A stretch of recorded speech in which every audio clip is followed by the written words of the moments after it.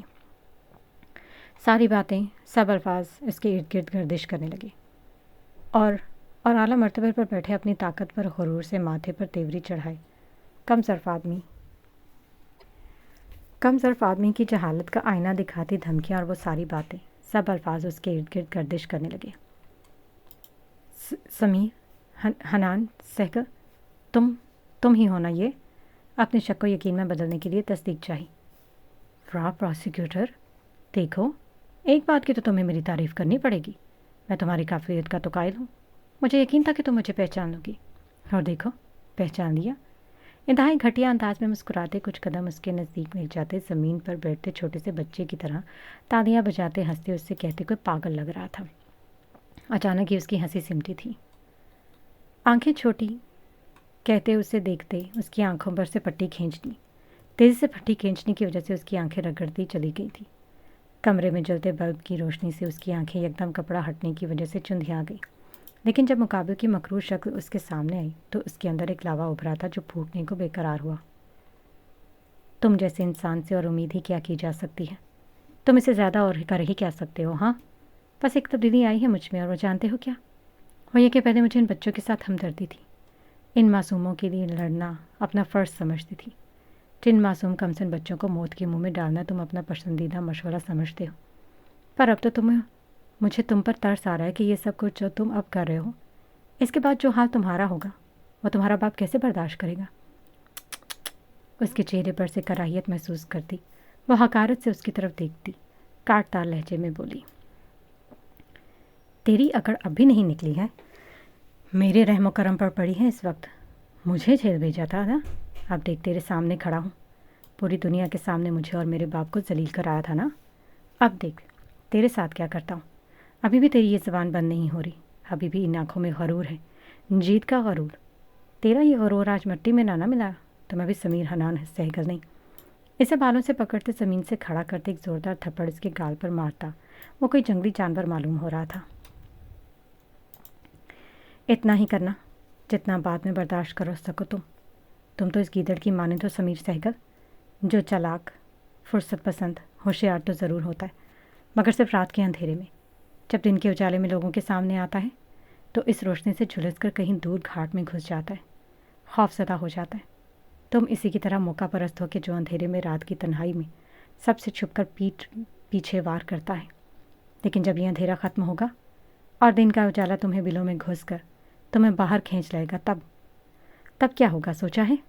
تھپڑ لگنے سے اس کے پھٹے ہونٹ سے خون رستا اس کی ٹھوڑی تک آیا تھا، لیکن اس کے باوجود اس کی آنکھوں میں رتی برابر بھی خوف نہیں آ رہا تھا، اور یہ بات مقابل کو پاگل کیے دے رہی تھی۔ بہت جلد تجھے پتہ دیر چل جائے گا کہ میں کیا ہوں۔ پچھتائے گی تو وہ اپنی ان باتوں کے لیے پچھتائے گی۔ تیرا یہ غرور ریزہ ریزہ کر دوں گا، ان آنکھوں کو کسی کے سامنے اٹھنے کے لائق نہیں چھوڑوں گا۔ تب پتہ چلے گا تجھے کہ طرز کی حالت میں ہوں یا تو۔ اس کے بالوں کو ایک جھٹکا دیتے خونخوار لہجے میں بولتے بالوں کو ایسے کھینچا تھا کہ مقابل لڑکی کو لگا جیسے بال جڑوں سمیت جھنجھوڑنے والے کے ہاتھ میں آ گئے ہوں۔ کوشش کے باوجود وہ اپنے منہ سے قرار نکلنے سے روک نہیں پائی۔ اس قدر تکلیف کے باوجود وہ اس کی باتوں پر دل جلا دینے والی ہنسی ضرور ہنسی تھی۔ اس کی ہنسی واقعی مقابل کو جلا کر رکھ گئی تھی، جس کا ثبوت اس کے نازک گال پر پڑنے والے مقابل کا دوسرا شدت کا تھپڑ تھا۔ بس کر، باہر چل۔ اس کے دوست نے آگے بڑھ کر اسے عکس کو چھڑوایا اور اسے لیتے باہر نکلا۔ کیا کر رہا ہے؟ جان سے مارے گا کیا؟ دل تو میرا یہی چاہ رہا ہے۔ دیکھ، جو بات ہوئی تھی وہ کر اور ختم کر سک۔ لے پانی پی اور ریلیکس کر۔ اس کے کندھے پر ہاتھ رکھ کے اسے نارمل کرنا چاہا۔ اس عورت کو چھوڑوں گا نہیں، بہت بے عزتی ہوئی ہے میری اس کی وجہ سے۔ اب جب ہی وہ ڈرگز جس کی وجہ سے اس نے مجھے اور میرے باپ کو بھری عدالت میں ذلیل کرایا، جب وہ اس کے خون میں سرایت کرے گا اور اس کی ڈرگز لیتی ویڈیوز منظر عام پر آئیں گی، تب دیکھوں گا میں کہ دنیا کو یہ انصاف کی دیوی کیا جواب دے گی۔ اس کی ذات کو خود اس کے لیے ایک سوالیہ نشان بنا دوں گا، پھر دیکھوں گا کہ کیسے اپنی یہ آنکھیں اٹھا کر چلتی ہے۔ اس بار اس نے بہت غلط بندے سے پنگا لے لیا، کہا تھا پیچھے ہٹ جا، لیکن یہ دو کوڑی کی وکیل، یہ کہتے سامنے گلاس دیوار پر دے مارا۔ اس کی آنکھوں میں بدلے کی آنکھ انگارے کی طرح دہک رہی تھی، جو شاید اسے خود بھی جلا کر بھسم کر دینے والی تھی۔ پوچھ، کہاں مر گئے یہ سب؟ انتظام نہیں ہوا اب تک؟ تو چل، تو چل میں دیکھتا ہوں۔ اس کے کندھے پر ہاتھ سے دباؤ ڈالتے وہ باہر نکلا۔